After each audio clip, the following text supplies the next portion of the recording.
In 1800, roughly 1 in 3 human beings alive on Earth lived under a single emperor in Beijing. A century later, that empire was on its knees, carved into pieces by foreign powers, drowning in debt, and utterly unable to defend itself. 1 in 3 people. That's not a country. That's a civilization with a flag. And the question that hangs over this entire series, the question we're going to spend 10 episodes answering, is how does something that old, that vast, that confident collapse into revolution? Right, because we tend to think of the Chinese Revolution as a thing that happens in 1911 or 1949 with Mao standing on a rostrum. A date, a photograph. And that's the trap I want us to avoid from the very first sentence. I'm Maya Bryant. And I'm Julian. And this is episode 1 of the Chinese Revolution, A Complete History. Here's the thing I keep coming back to, Julian. Revolutions don't start with the revolutionaries. They start with the rot underneath. So walk me into that scene. Late 1800s. I'm standing in China. What do I see? It depends entirely on where you're standing. And that's the point. If you're in a village in the interior, say the North China Plain, you're a peasant farmer. You're working a plot of land that's been subdivided over generations until it's barely big enough to feed you. You owe rent to a landlord and taxes to the state. And how good is that harvest looking? In a good year, you get by. In a bad year, a flood, a drought, a locust swarm, you starve. Or you sell a child. Or you join the bandits on the road. And bad years were coming more and more often. Now, take me to the coast. The coast is a different planet. In Guangzhou, the port Westerners called Canton, and increasingly in Shanghai, you'd see foreign ships, steam-powered gunboats flying British flags, French flags, later American, German, Japanese. You'd see foreign warehouses, foreign banks, entire districts where Chinese law essentially did not apply. So you've got this medieval peasant reality in the interior and this aggressive industrial modernity parked right on the doorstep. Colliding. And ordinary people can feel that gap. That's the human part. You're paying taxes to a state that can't stop the flood and can't stop the foreigners. That's exactly it. The mandate to rule in Chinese political thought was tied to competence, to keeping order. And by the end of the 19th century, the emperor was visibly failing at the one job that justified his existence. Okay, let's rewind, because to understand the fall, you have to understand how high they were. What actually is the Qing dynasty? So the Qing is the last imperial dynasty of China. And here's the first thing that surprises people. The Qing rulers weren't ethnically Chinese in the majority sense. They were Manchus. Manchus being? A people from the northeast, from the region we'd now call Manchuria. Semi-nomadic, organized around a military system called the Banners. In 1644, they swept through the passes, took Beijing, and replaced the crumbling Ming dynasty. So this is a conquest dynasty, a minority ruling a Han Chinese majority. Which is crucial. Hold that thought, because it comes back to bite them. But here's the remarkable part. The early Qing were spectacularly good at ruling. You have this run of emperors in the 17th and 18th centuries, Kangxi, Yongzheng, Qianlong, who preside over a golden age. Define golden age. What does that mean in numbers? The population roughly doubles, maybe more, over the course of the 18th century. Territory expands enormously. Tibet, Xinjiang, Mongolia brought under Qing control. This is the largest China has ever been geographically. Arts flourish, the treasury is full. So how did the system actually work? Because ruling a third of humanity with 18th century technology, no telegraphs, no trains, that's a logistics miracle. This is my favorite part, honestly, because it's the boring administrative detail where the real story lives. At the top, the emperor, the son of heaven, ruling by the mandate of heaven. Below him, a bureaucracy staffed by scholar officials. And you become a scholar official how? The examination system. This is one of the most extraordinary institutions in world history. To hold office, you had to pass grueling written exams based on the Confucian classics, memorizing texts that were over 2,000 years old, writing essays in a rigidly prescribed form. So in theory, a peasant's son could study his way into government? In theory. In practice, it took years of leisure and tutoring that only the wealthy could afford. But the ideal mattered. It meant China was governed, at least on paper, by its most learned men, rather than a hereditary aristocracy. And this is where the center of civilization idea comes from. The Middle Kingdom, Zhongguo. The literal sense is the central state, the center of the world. And the Chinese worldview placed the emperor at the top of a cosmic and political hierarchy, with everyone else, Koreans, Vietnamese, and yes, Europeans, as tributaries or barbarians on the periphery. Okay, but I want to push on this, because that confidence sounds like it curdles into blindness. If you genuinely believe you're the center of civilization, then you don't take the barbarians seriously. Yes, and that's a fatal flaw when the barbarians show up with rifled artillery and steamships. So let's get under the Golden Age. What's rotting while everyone's admiring the porcelain? Start with that population explosion, because it's a double-edged sword. Roughly speaking, China's population may have grown from around 150 million in the early 17th century to over 400 million by the mid-19th. hang on, that's more than doubling. And the amount of farmland doesn't double. It does not.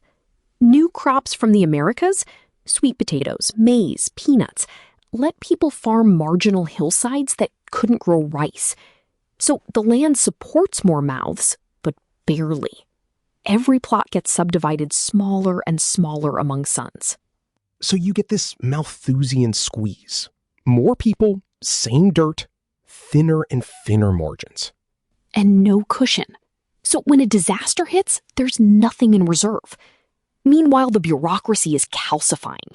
Corruption is spreading.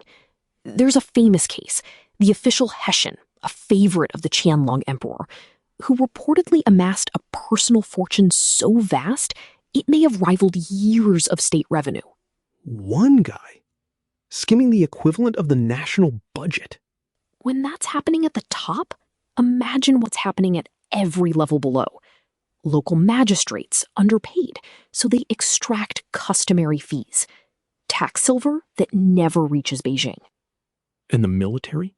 Because you mentioned the banners were this elite conquering force. Were being the key word.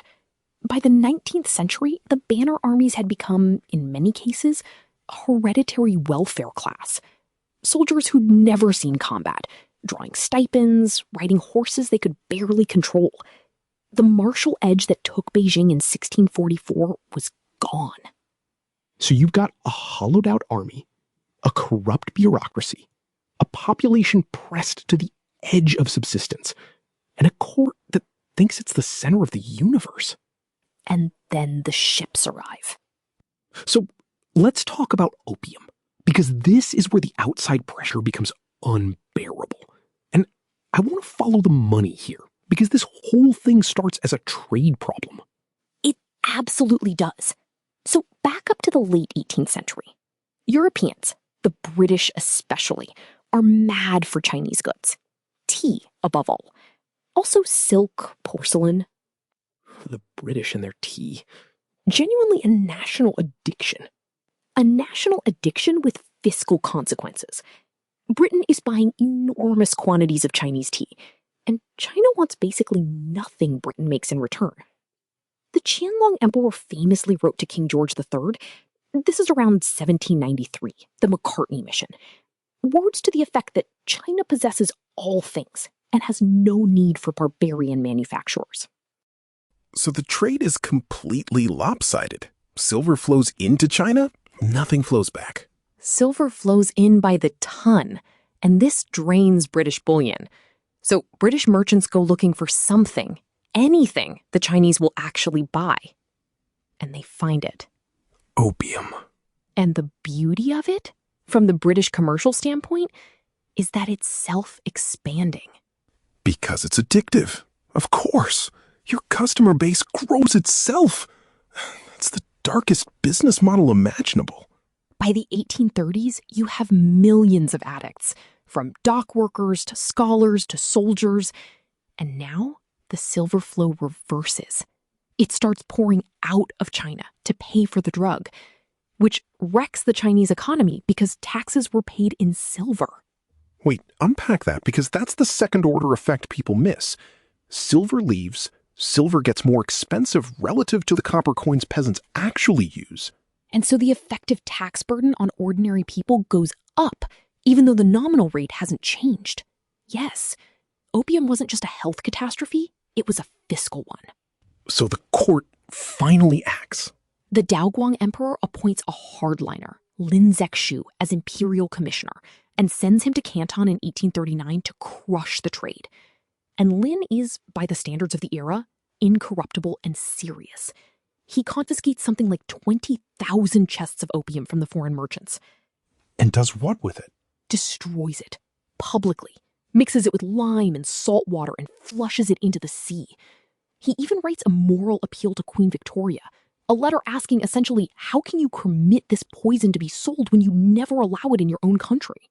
Which is a completely reasonable question. A completely reasonable question that goes unanswered. Because in Britain, the merchants scream, the government listens, and the argument becomes about free trade and national honor and protecting British property. The property being the drugs. And so in 1840, Britain sends a naval expedition. This is the first Opium War. And how does it go? Because I think people picture a war, a back and forth. It's not a war in that sense. It's a demonstration. The British bring steam-powered warships. There's a famous ironclad, the Nemesis, that can move against wind and current, sail up rivers, and pound Chinese forts from beyond their range. So the Chinese coastal defenses are firing back with what? Fixed cannon, war junks, brave men with matchlock muskets and swords. The mismatch is total. The British move up the coast almost at will, seize positions, and finally threaten Nanjing, which sits astride the vital Grand Canal and the Yangtze. Cut the Empire's supply artery. And the Qing capitulate. 1842, the Treaty of Nanjing. This is the big one. The first of what get called the unequal treaties. Let's define that term because it gets thrown around. An unequal treaty is exactly what it sounds like. An agreement imposed by a victor on a defeated power, granting the victor rights it does not grant in return. And Nanjing sets the template. So Hong Kong Island is ceded to Britain outright. Which stays British until 1997, by the way. That's how long the shadow of this runs. 5 ports are open to foreign trade and residents, the treaty ports, Canton, Shanghai, and 3 others. And China pays a massive indemnity, silver, to compensate Britain for the destroyed opium and the cost of the war. So they have to pay for the war that was waged against them, plus reimburse the drug dealers for the drugs they seized? The audacity is almost impressive. And it gets worse in the follow-on agreements. 2 concepts I want listeners to hold on to. First, extraterritoriality. Break that down. He's tried by his own consul, under his own country's law. So Chinese sovereignty stops at the foreigner's skin. That's... Okay, think about what that does psychologically. In your own country, there are people the law can't touch. And second, most favored nation status. Any privilege China grants to one foreign power is automatically extended to all of them. So they can never divide and negotiate. Concede to one, concede to all. It ratchets in one direction only. So this is the machinery of a slow dismemberment. And it doesn't stop at one war. Fast forward to 1856, the Second Opium War, sometimes called the Arrow War, after an incident involving a ship called the Arrow.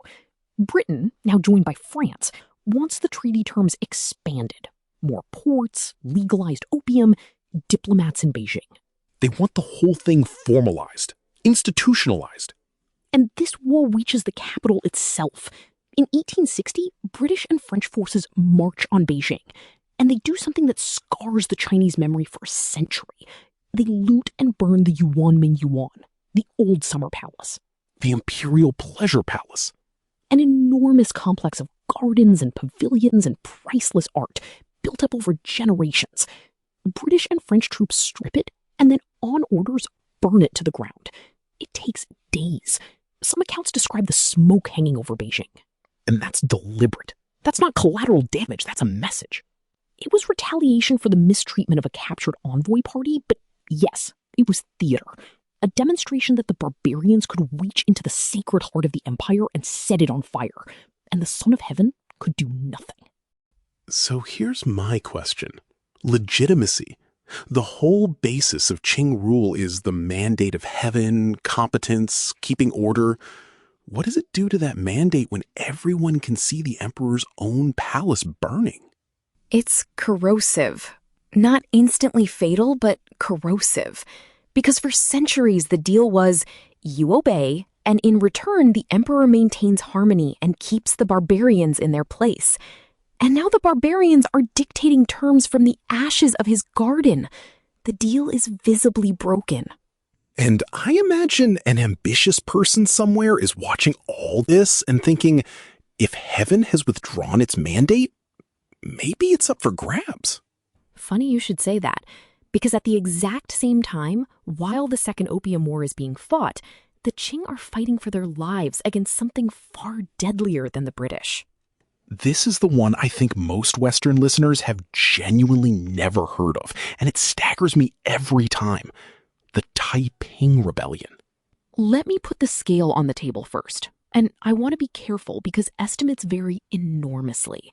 The death toll is usually placed somewhere in the range of 20 to 30 million people, possibly more, over roughly 14 years. In the mid-19th century. That would make it one of the deadliest wars in all of human history, and it's almost a footnote in the Western imagination. It's comparable in scale to the death toll of the First World War, and it happened decades earlier, mostly in one country, largely with pre-industrial weapons, and the famine and disease that follow armies around. So how does this start? Because a catastrophe on that scale must have an origin that's almost absurdly small. It does. It starts with one man failing an exam. Of course it does. The exam system again.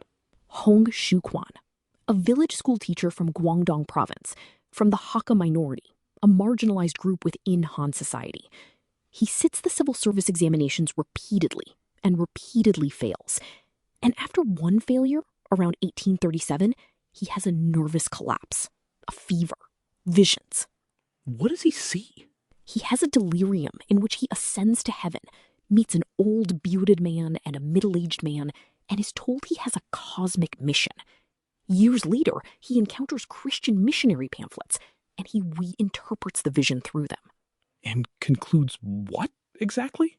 That the old man was God, the middle-aged man was Jesus, and that he, Hong Xiuquan, is the younger brother of Jesus Christ, sent to Earth to destroy demons and establish a heavenly kingdom. Okay, so on paper this is one delusional man with a fever. Why does it become a movement of millions? This is the crucial question, and the answer is that the delusion landed in exactly the right soil. So the fever dream is the spark, but the tinder was already piled up. Precisely. Hong and his followers form the God-worshipping society. They preach a radical message. The Manchus are the demons. The Qing are illegitimate foreign conquerors. And they promise a new order, the sharing of land, equality of a kind, the banning of opium, of foot binding, of gambling. Now that's interesting because that's not just religious. That's a social program. That's aimed straight at the grievances of poor peasants. It's a revolutionary program dressed in religious language, and it explodes. In 1851, they proclaim the Taiping Tianguo, the heavenly kingdom of great peace, with Hong as the heavenly king, and they start marching north. And the Qing armies, the ones we already established are hollowed out and ceremonial. Can't stop them. The Taiping sweep up the Yangtze Valley, gathering hundreds of thousands of followers. And in 1853, they take Nanjing, one of China's greatest cities, and make it their capital. renaming it the Heavenly Capital. So now there are two Chinas, two governments, the Qing in Beijing and the Taiping in Nanjing. For over a decade, and the Taiping control much of the richest, most populous region of the country, the lower Yangtze, the economic heartland. So why doesn't the whole thing just fall? Why isn't this the end of the Qing right here in the 1850s? A few reasons, and they're revealing. First, the Taiping made strategic errors and turned inward. There's a horrific internal bloodletting in 1856. The leadership fractures, and rival kings massacre each other and their followers in the streets of Nanjing. So the movement eats itself. Partly. And Hong himself withdraws into religious seclusion, increasingly detached from governing. But the second reason is the one that matters most for our story. The Qing don't save themselves. Meaning? Meaning the imperial banner armies were useless. What actually defeats the Taiping is a new kind of army. Regional armies, raised and led by Han Chinese gentry, loyal to their commanders and their home provinces.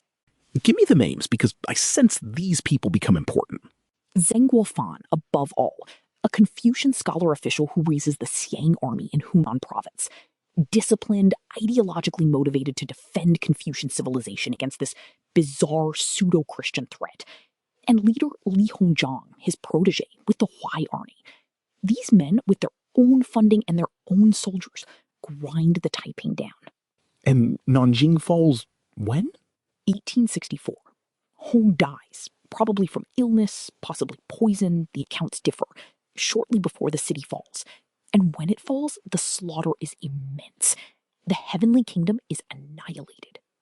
Okay, so the Qing survive, but I want to sit on your phrase, the Qing don't save themselves, because that sounds like a survival that's actually a mortal wound.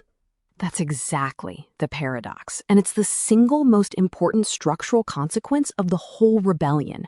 The dynasty is saved, but only by handing real military and financial power to regional Han officials. So the center wins the war by decentralizing itself. Power flows out to the provinces, and it never fully flows back. It never flows back. You've now got provincial strongmen with armies loyal to them personally, with independent revenue streams. The Manchu court is increasingly dependent on Han generals it can't fully control. And I'm already seeing the shape of the future here, because when we get to the warlord era in a couple of episodes, this is the seed, isn't it? Armies loyal to men, not to Beijing. You're jumping ahead, but you're not wrong.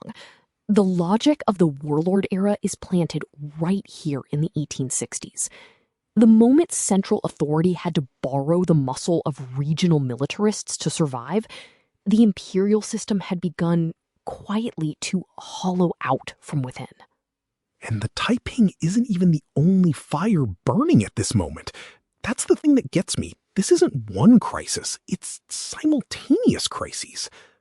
This is why I resist single-cause explanations of the revolution so strongly. Look at the 1850s, 60s, 70s. The whole country is convulsing at once.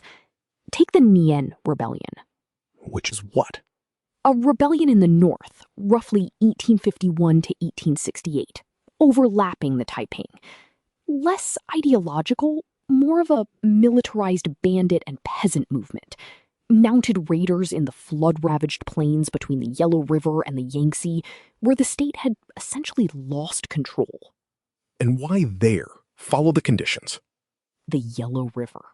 In the early 1850s, the Yellow River, which the Chinese call China's sorrow for a reason, catastrophically changed course. It had been flowing south of the Shandong Peninsula. It shifted to flow north of it. Wait, the whole river relocated? The whole lower course. Millions displaced. Fields destroyed. The canal system disrupted. Famine. And a state too broke and too distracted by the Taiping to manage flood control, which, remember, was one of the core duties that justified the emperor's existence. So the mandate keeps failing at the practical level. Can't feed you, can't stop the river, can't stop the foreigners. And in the west and southwest, you have a whole series of Muslim rebellions. the Panthay Rebellion in Yunnan in the southwest, and the Dungan revolts in the northwest in Shaanxi, Gansu, and into Xinjiang in the 1860s and 70s. What's driving those? Same underlying pressure? Different fault line? Different fault line. Ethnic and religious tension between Hui Muslim communities and Han Chinese, inflamed by local disputes and heavy-handed officials, in a context where central authority had collapsed. And the reconquest of the Northwest and Xinjiang, led by Zhuo Zongtang, is brutal and enormously costly. Some of these conflicts also cost millions of lives. So let me try to zoom all the way out, because I want to make sure listeners feel the totality of this. You've got the Taiping in the center and south, killing tens of millions. You've got the Nian in the north, Muslim rebellions in the west and southwest. You've got the Yellow River rearranging itself, foreign gunboats on the coast, famine, banditry. And every one of these forces the court to lean harder on regional armies, on new taxes, on foreign loans. There's a tax that becomes important here, the lichen, a transit tax on goods, levied by provinces largely to fund their own armies. More money and power flowing to the regions. So the picture I'm getting is not an empire that gets knocked over by one blow. It's an empire being stretched and torn from a dozen directions at once, patching each hole by giving away a piece of its own authority. That's the thesis of this whole episode, honestly. Revolution in China did not arrive as a single event. It accumulated. It came from below, from peasants pushed past the edge of survival, and from outside, from foreign humiliation. And the two reinforced each other for decades. And here's the human cruelty of it. If you're a peasant in this era, you might live your entire life inside one of these catastrophes.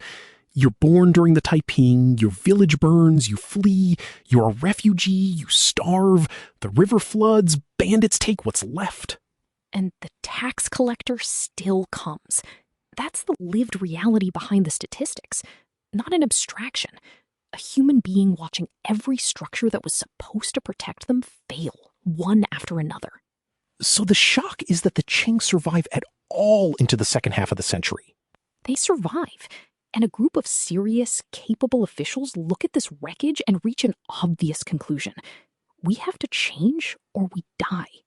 The self-strengthening movement. And the name itself is fascinating to me because it tells you the limit of the ambition baked right in. Say more about that.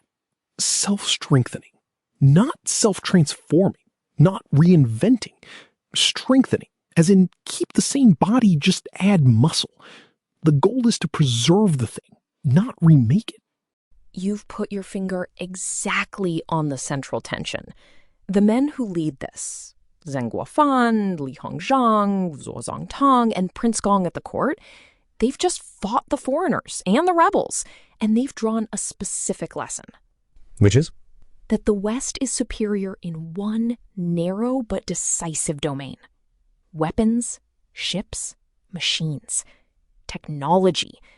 The famous slogan associated with the movement is often rendered as Chinese learning for the essence, Western learning for practical use. So Confucian values stay at the core. The emperor, the exams, the social hierarchy, and you bolt Western technology onto the outside like an engine on a sailing ship. Exactly. And they get to work, starting in the 1860s. Li Hongzhang builds the Jiangnan Arsenal in Shanghai.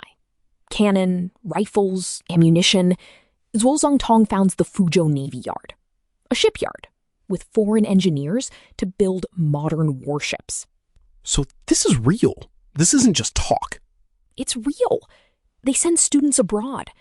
There's a famous educational mission that sends young Chinese boys to study in the United States in the 1870s. They translate Western technical books, they build telegraph lines, open coal mines, start a steamship company.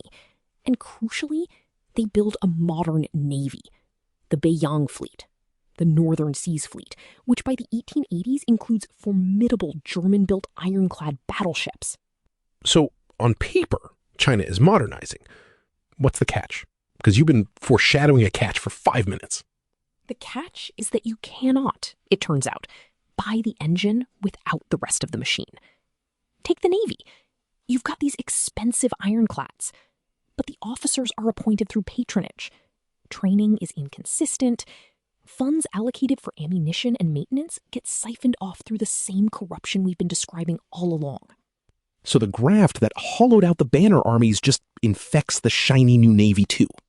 And there's a famous, possibly embellished, but symbolically perfect story that funds intended for the Navy were diverted by the court to help rebuild the Summer Palace, including a marble pleasure boat that, of course, could never float or fight. A stone boat. Paid for with the Navy's budget? If you tried to put that in a novel, an editor would tell you it's too on the nose. It's almost too perfect. But the deeper problem is structural, and it goes back to your point about the name. You can't fully modernize an economy while keeping an examination system that tests memorization of ancient texts as the sole path to power.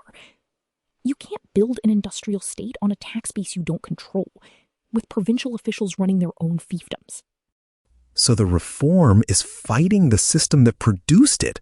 The same hands are trying to build the future and preserve the past. And you cannot serve both.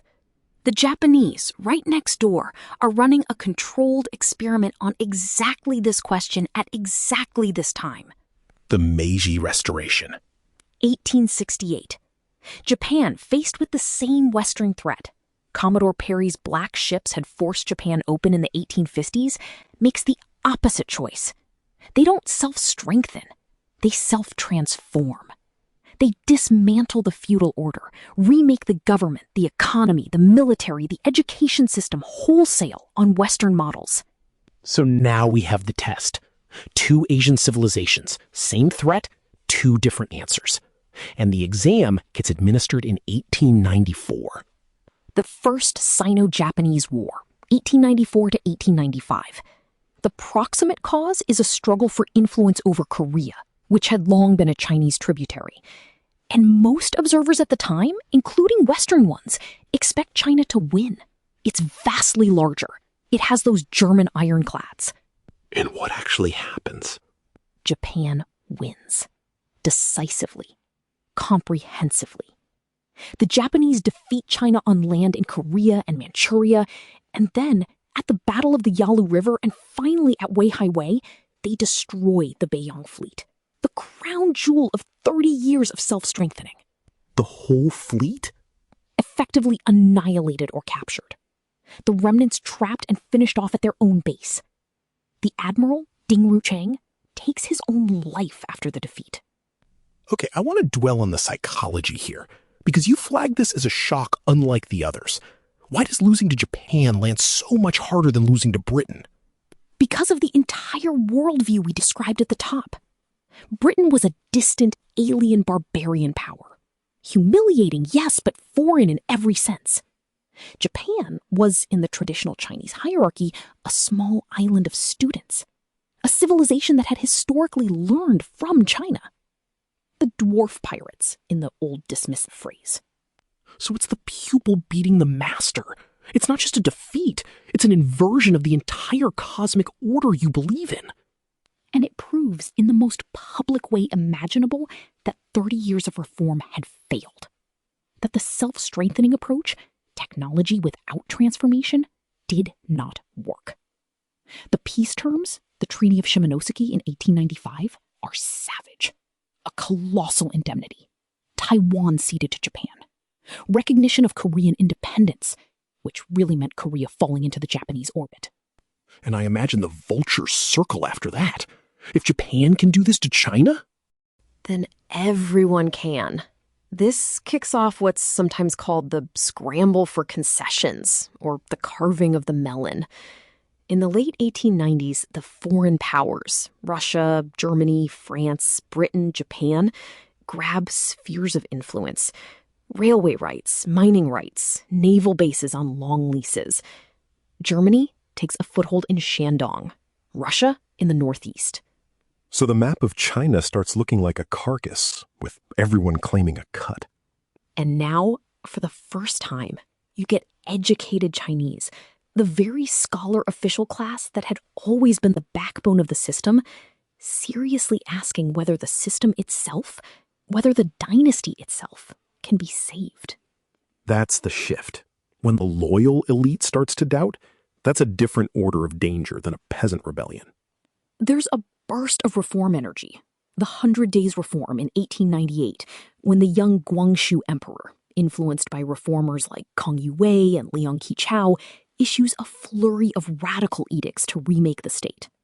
100 days. That name does not suggest a happy ending. It does not. The conservative faction at court, centered on the formidable Empress Dowager Cixi, stages a coup, puts the emperor under house arrest, and executes or exiles the reformers. Reform from the top is strangled. So the door to peaceful top-down change slams shut. And if you're a young, patriotic, educated Chinese person watching that happen, You start to conclude that the Qing are not the solution. The Qing are the problem. And that's a thought that, once it's loose, you cannot put back. and then comes the last great convulsion of the century, which is almost the tragedy of the whole thing compressed into 2 years. The Boxers. The Boxer Rebellion.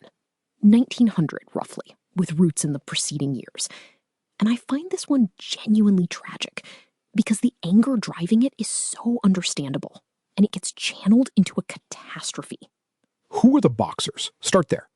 The name in English comes from their Chinese name, usually translated as the Righteous and Harmonious Fists, a movement rooted in northern China, especially Shandong and the surrounding provinces. They practiced martial arts and spirit possession rituals, and they came to believe that these rituals made them invulnerable to bullets. They believed they were bulletproof? They genuinely did. Through spiritual practice, they held that swords couldn't cut them and rifles couldn't harm them. And their targets were foreigners, and especially Chinese Christian converts and the missionaries. Now, why the missionaries specifically? Because that seems like a narrow target for such broad rage. Because they were the most visible face of foreign intrusion in the interior, far from the treaty ports. Christian missionaries, protected by the unequal treaties, by extraterritoriality, spread inland, and they were seen as agents of foreign power. Converts were sometimes seen as gaining unfair advantage in local disputes, backed by foreign consuls. So the missionary becomes the local, tangible symbol of everything we've spent this whole episode describing. The humiliation, the loss of control, the sense that outsiders now run your own village. And layer on top a series of natural disasters in the late 1890s. Drought in the north, failed harvests, displaced, desperate young men with no work and nothing to lose. It's the same combustible mixture, economic misery plus foreign humiliation, that we've seen ignite again and again. And what do the Boxers actually do? In 1899 and into 1900, they attacked Chinese Christians and foreign missionaries across the north. Thousands of Chinese Christians are killed. The majority of the dead in this whole affair are Chinese converts, which people often forget. Churches burned. Railways and telegraph lines, those symbols of foreign penetration, torn up.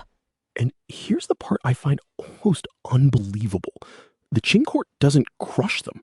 The government, in some fashion, backs them. This is the fateful decision. The Empress Dowager Cixi and the conservatives at court make a calculated gamble. Instead of suppressing the Boxers, they decide to harness that anti-foreign energy. And in 1900, as the Boxers pour into Beijing and besiege the foreign legations, The diplomatic quarter, where all the foreign embassies are. the court effectively declares war on the foreign powers. All of them, at once. On everyone. With bulletproof militia and an army we've already established was defeated by Japan 5 years earlier. The legations are besieged for 55 days. Foreign diplomats, guards, and Chinese Christians who'd fled inside, holding out under fire. And this becomes an international sensation. The newspapers of the world are riveted. And the response is what I imagine is the largest coalition of the era. The 8-nation alliance. Britain, France, Germany, Russia, Japan, the United States, Italy, Austria-Hungary. They assemble an international expeditionary force, fight their way up from the coast, and relieve the legations in August of 1900. And then they occupy Beijing. And the court. Cixi and the emperor flee the capital in disguise, in carts, escaping west to Xi'an. The son of heaven, a fugitive in his own empire. And the occupying troops loot Beijing extensively. There are documented atrocities and reprisals across the north. And then the bill arrives. The Boxer Protocol, September 1901, and it is crushing. An astronomical indemnity, something on the order of 450 million taels of silver, to be paid over decades, with interest. A sum designed to be felt for a generation. Roughly 1 tael per Chinese subject? Wasn't that the grotesque symbolism of the number? That's the story often told, that the figure was set at roughly 1 tael for every person in China, as a deliberate collective punishment. Plus foreign troops permanently stationed to guard the route from the coast to Beijing. Chinese forbidden to fortify certain defenses. Officials punished. It's a document of national subjugation. So now let's do the accounting on legitimacy, because that's been our through line the whole episode. The Qing backed the Boxers were annihilated.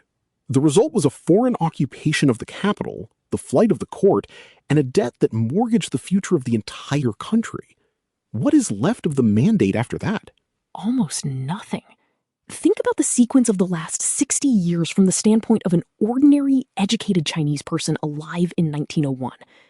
Defeated by Britain in the Opium Wars, nearly destroyed by the Taiping, humiliated by Japan, carved up by the powers, and now one final gamble that ends with foreign soldiers in the Forbidden City and a debt around the nation's neck.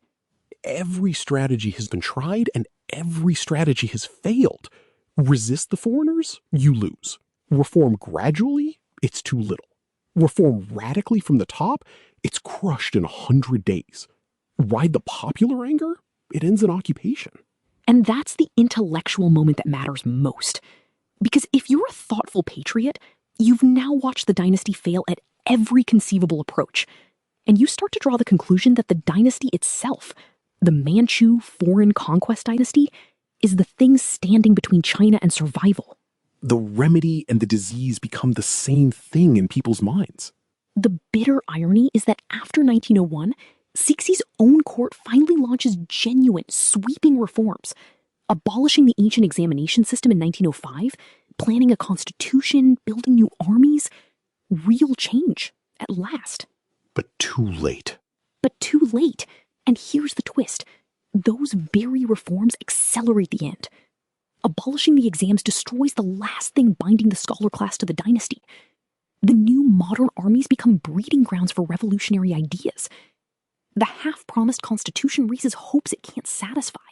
So the reforms meant to save the dynasty end up dismantling the last supports holding it up. A dying regime's reforms are often the most dangerous thing it can do. You raise expectations and admit weakness at the same time. So let's pull it all together, because I think the single most important thing this episode does is destroy the idea that the revolution started in 1911. It's the whole point. If you take nothing else from this hour, take this. By the time revolution actually breaks out, the conditions had been accumulating for 60, 70 years. The revolution wasn't the beginning of the crisis. It was the culmination of it. So let me try to name the forces we've traced, and you check me. Foreign imperialism, the Opium Wars, the unequal treaties, extraterritoriality, the treaty ports, the carving of the melon. The steady amputation of Chinese sovereignty piece by piece over decades. Internal rebellion, the Taiping killing tens of millions, the Nian, the Muslim rebellions, and the way surviving them decentralized military power to regional strongmen. The center saved itself by giving away the very thing that made it the center. Economic strain, population pressure, land shortage, the silver drain, the flood of the Yellow River, the crushing indemnities piling up. A state that couldn't feed its people couldn't control its rivers and was mortgaged to foreign creditors. Failed reform, self-strengthening that added technology without transformation, and then the humiliation of losing to Japan and the strangling of the 100 Days. Proving that the system couldn't fix itself from within. And underneath all of it, the human suffering. The peasant selling a child in a famine. The soldier drawing a stipend for an army that can't fight. The scholar who studied his whole life for an examination that's about to be abolished. The convert killed by his own neighbors. And the loss of faith. That's the intangible that ties the tangibles together. For 2,000 years, the imperial system had been the natural order of the Chinese world, as permanent as the seasons. And by the early 1900s, for the first time, serious, patriotic, educated people were asking not how to save the emperor, but whether China would be better off without one at all. Which is a genuinely revolutionary thought. Not a new emperor, not a new dynasty. No emperor. And that's exactly where we're headed next. Because while the old order was crumbling, a new generation was searching for something to replace it. New ideas were arriving. Nationalism, republicanism, later socialism and Marxism, carried by students returning from Japan and the West. And a new kind of figure appears. Not a scholar official, not a peasant prophet claiming to be Christ's brother, but a modern revolutionary. A man like Sun Yat-sen, plotting the overthrow of the entire 2,000-year-old imperial system from exile. In episode 2, we follow the rise of the revolutionaries, the secret societies, the failed uprisings, the ideas that would topple an empire, and the almost accidental spark in October of 1911 that finally brought the whole edifice down. The empire we've watched being besieged for an entire episode, next time, we watch it fall. The oldest continuous political order on Earth had run out of answers. The only question left was who would write the next one. And whether they'd get it right.